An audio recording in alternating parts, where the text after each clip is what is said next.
well, what is it?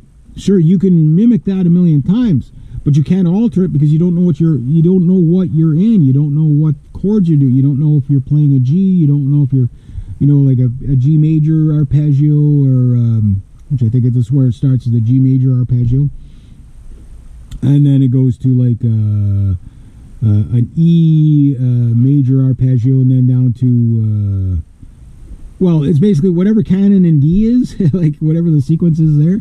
That's the arpeggio sequence, and then the Serena arpeggio sequence.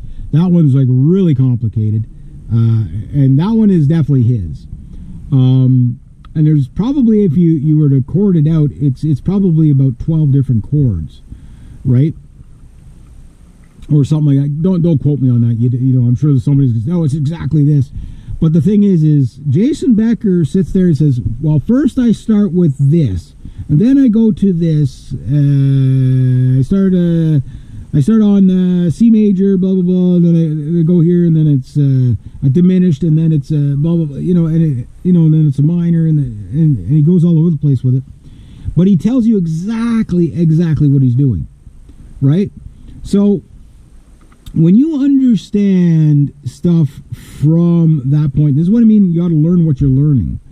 Like, not just learn how to do it, but learn what it is. And there's all these people that I have no idea why they would be object to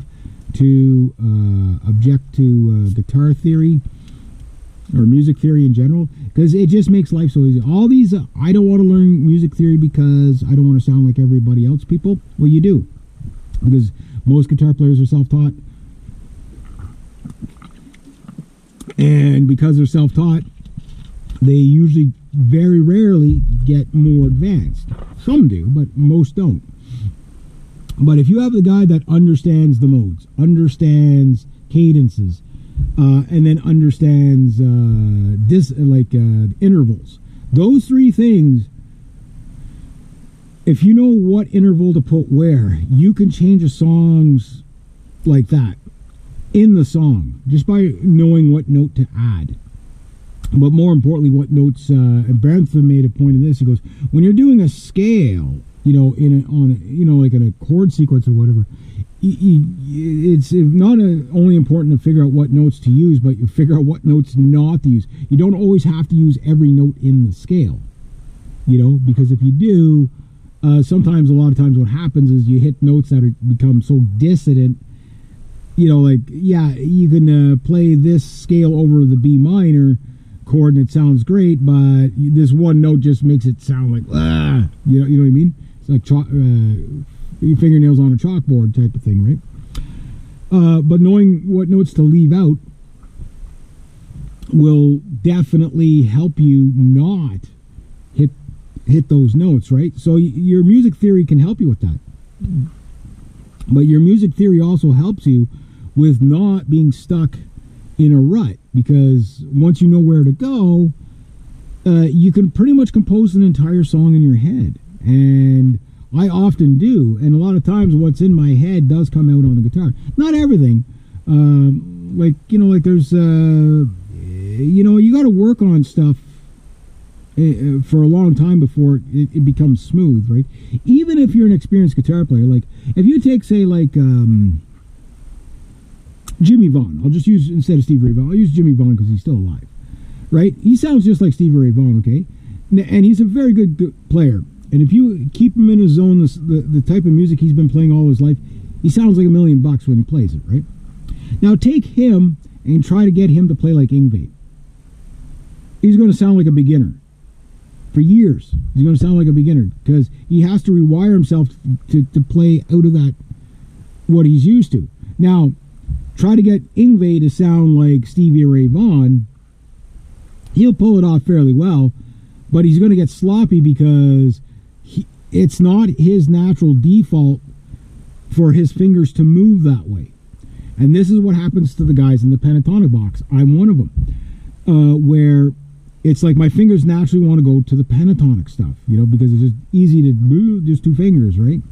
2 notes per string. So I've not just try to do like these 3 note per string patterns that are just the same, what do you call it, when you do the same pattern on each string, not really following any scales. It's just, not chromatic, but anyway, just, and it's the same pattern on each string, right? Where I try to think about it a little bit more. Okay, well, if I want to be in this mode, what pattern do I use? Not so much what scale do I use, what patterns do I use to get the cadence I want? Meaning a great cadence that you hear everywhere. It was called Pipeline. I always thought it was Dick Dale that wrote it, but it wasn't. It was another band from the '60s. But anyway, the Pipeline, a real surfer guitar tune. Stevie Ray Vaughan did a cover of it. Anthrax did a really awesome cover of it. But that cadence, okay, that cadence that's in there, you hear that everywhere. It's like the Canon in D cadence. That cadence is everywhere. It's as old as the hills. Like it's like Canon in D is not an old song. A lot of people think it's a really old song. It's not that old. It's only, I think, from the 1980s or whatever. But that cadence goes back to like neoclassical or classical Europe. You know what I mean? Malaguena. That cadence, like that melody, right? That's not the only, like, that's just the song that got popular. There's a million songs in that cadence, right? And Paul Gilbert, I think, summed it up. He goes like, I can play flamenco enough to say that I'm mimicking it, but he goes, I'm not a flamenco player, nor, like, if you were to take Al Demiola, right? Fantastic player, right? Try to get him to shred like Paul Gilbert. He can shred. The guy shreds. Don't get me wrong. The guy shreds on an acoustic guitar like there's no tomorrow. He's the Malaguena guy, Gary Moore. Gary Moore, fantastic guitar player. I never really listened to Gary Moore enough. But, like, when you listen to these guys, a lot of it is how they're taught, with the classical versus Spanish playing versus, like, flamenco and classical guitar are not exactly the same. Like, the techniques are different, right?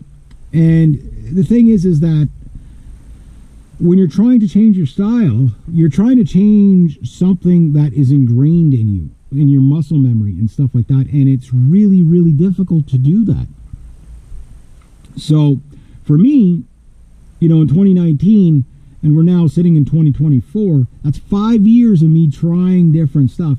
And I'm finally getting to the point where my hands don't default to some sort of a pentatonic scale. In fact, I have to think about it, right?